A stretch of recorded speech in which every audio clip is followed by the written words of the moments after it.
ننهي إلى علمكم أنه تم بحمد الله وبجهود مكثفة من الفرق التقنية الميدانية الانتهاء الكامل من أعمال إصلاح العطب البليغ الذي أصاب القناة الرئيسية الناقلة للمياه الصالحة للشرب والممتدة من سد إدريس الأول على مستوى منطقة بنجليق.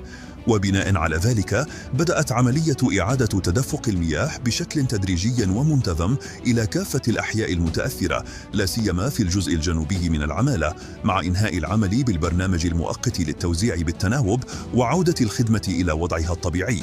وتعرب الجهات المختصة والمكتب الوطني للكهرباء والماء الصالح للشرب عن بالغ شكرها وتقديرها لساكنة مدينة فاس على حسن تفهمهم وصبرهم قيلة فترة هذا الحادث الطارئ، كما تشيد بالجهود الاستثنائية التي بذلتها الأطقم التقنية والمتدخلون في الميدان لإعادة التزويد في أقصر وقت ممكن.